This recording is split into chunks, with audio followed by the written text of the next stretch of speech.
A fighter is only good as its roster, and at launch Mortal Kombat 11 has a pretty solid one, but NetherRealm Studios plan on adding to it in the coming months. They've already confirmed that they'll be adding a number of new characters to the game as DLC, while they've also stated that they have years of new content planned for the game, so the possibilities, at least for now, are endless. In this feature, we're going to talk about 16 characters we're hoping to see being added to Mortal Kombat 11's roster sooner or later. So without further ado, let's begin. Note, there are spoilers ahead. STRYKER.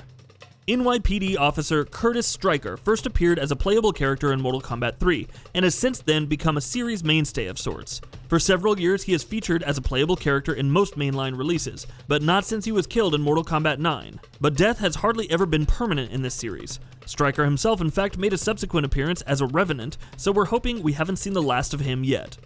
MILEENA. MILEENA was the recipient of a Kiss of Death in Mortal Kombat X, but for a character who's been as prominent and important as she has been ever since her introduction in Mortal Kombat 2, you can almost bet that she'll be returning, and hopefully soon. While we were a bit disappointed that she wasn't a playable character in Mortal Kombat 11's base roster itself, hopefully the upcoming DLC will give some consolation by adding her. ERMAC. The telekinetic ninja ERMAC was one of the most intriguing origins in this franchise, essentially spawning from error messages that used to be displayed in earlier games, before the developers gave in and just made him a character in and of himself with Ultimate Mortal Kombat 3. It hasn't been long since we last saw him. He was a playable character in Mortal Kombat X, but given just how much of a favorite he is among series fans, hopefully we'll be seeing more of him very soon. CYRAX. There's a pretty good chance that CYRAX is eventually going to be made playable in Mortal Kombat 11, because even though he wasn't in the base roster, he was an NPC in the story mode, not just as a cameo in the crypt. The Cybernetic Ninja, too, has been a mainstay of the series since his introduction in Mortal Kombat 3, and a whole lot of people would be very happy if he were indeed made playable. SEKTOR.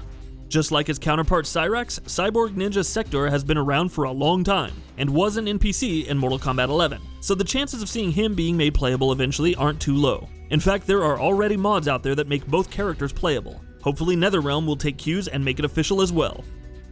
Rain. Originally inserted into Ultimate Mortal Kombat 3 by Ed Boon as a joke of sorts to drive up interest in the game from fans, Rain has largely been woefully underrepresented in the series until now. He played a big role in the story of Armageddon, but he has been left on the fringes far too often. Mortal Kombat 9 added him as DLC in 2011 though, so here's hoping 11 follows suit as well. REPTILE.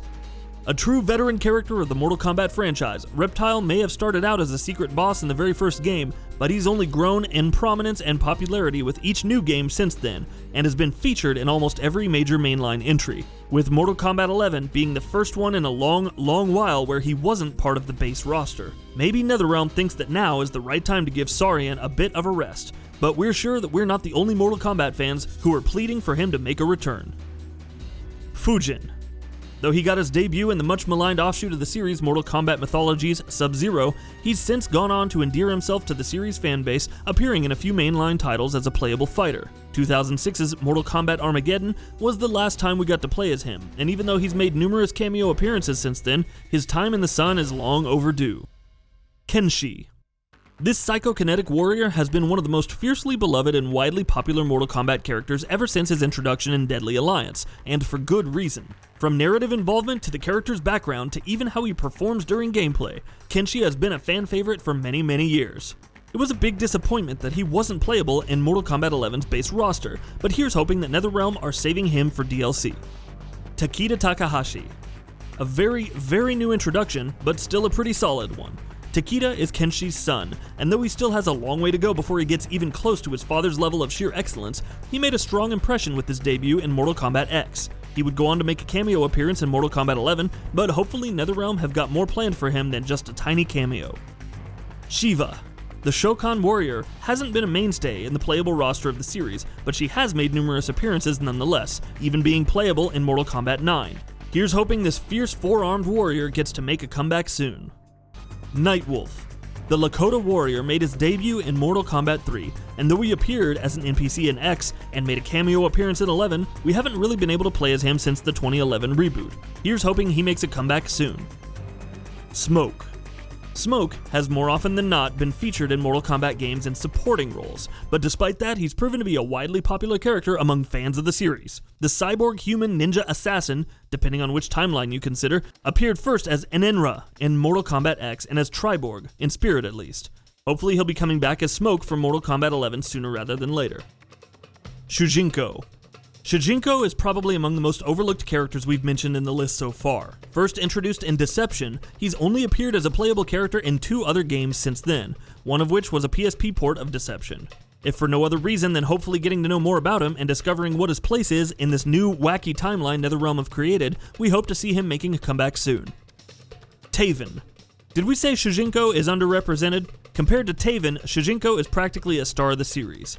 TAVEN was introduced in Armageddon, where he was the protagonist of the game, and since then, nothing. That was the first and last time we saw him as a playable character. He made cameo appearances in Mortal Kombat 9 and X following that, but here's hoping he'll be doing a lot more than that in the near future. DAEGON.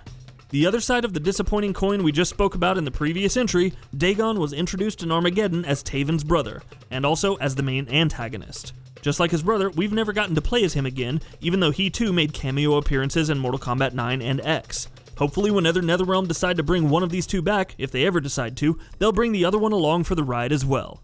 And that wraps it up. If you like what we're doing, please consider subscribing to our channel. We upload new videos daily. Also, don't forget to switch on the bell notification icon, that way you don't miss out on any of our videos.